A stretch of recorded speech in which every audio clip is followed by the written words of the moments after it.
In the wake of COVID-19, healthcare professionals faced one of the hardest challenges of their careers, protecting society's most vulnerable, the elderly. I spoke to those on the front line to understand what has changed and what still needs to. I do feel the nation are failing our elderly generation.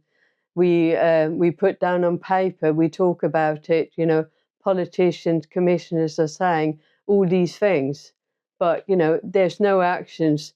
The staff are not having sufficient training. They are understaffed, they are dealing with complex patients, with challenging behaviour. Would you say that during the 14 years of the Tory government and during COVID that the care sector suffered? I'm lucky I worked for a community interest company, so we as staff had pay progression. The people who worked for the NHS for 10 years didn't have a pay rise. The people who would normally come to our classes had deconditioned so massively that they now had to be seen by us at home. I came into a lady where her stoma back has popped off.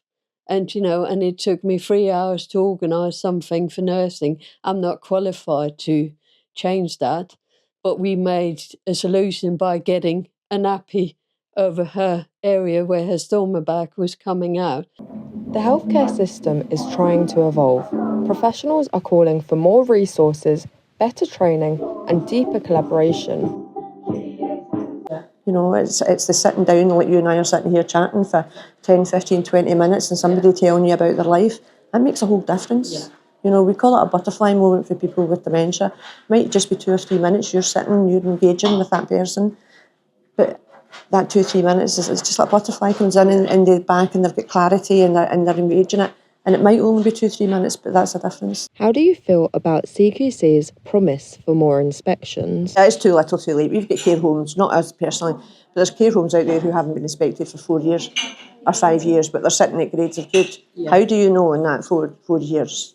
And obviously they've got a new methodology, the way they're inspecting.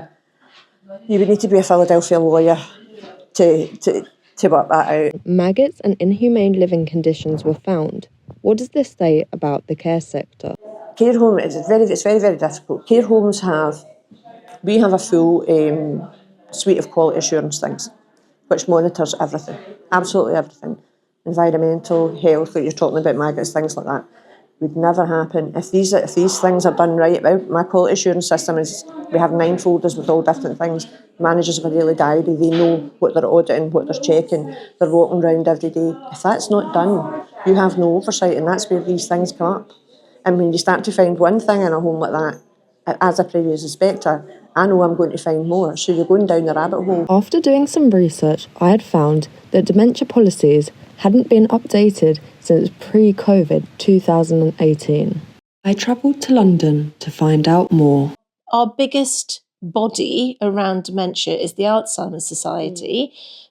But if you look at their adverts, they are absolutely dark, tragic adverts. They are doing the absolute opposite to what those of us that really specialise on the front line are trying to promote. And I think that's a real challenge for us because people are likely to listen to the Alzheimer's more than they are to little old me saying, do you know what, you've got 14 modifiable risks around dementia, and if you practice them, you can reduce your risks of developing it. If you practice them when you've got dementia, you can slow down cognitive decline, when actually you've got the Alzheimer's Society saying, and you've died again, and you've died again. Do you feel like the CQC is working? I think the CQC they're nowhere near as reactive as they maybe need to be.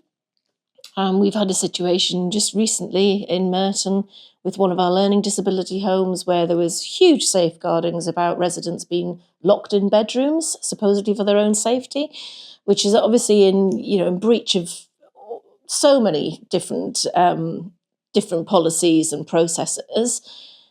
And so the CQC had gone in, they'd done their inspection, the care home had been told that they needed to write the recommendation, that what their changes, their action plan, what they were going to be doing, and the CQC were going to go back within 6 to 12 months. And it was like, 6 to 12 months, how many of those residents might be dead? Life after COVID is not about returning to normality. It's about moving forward with care that listens, understands, and adapts to every story, every mind, every person.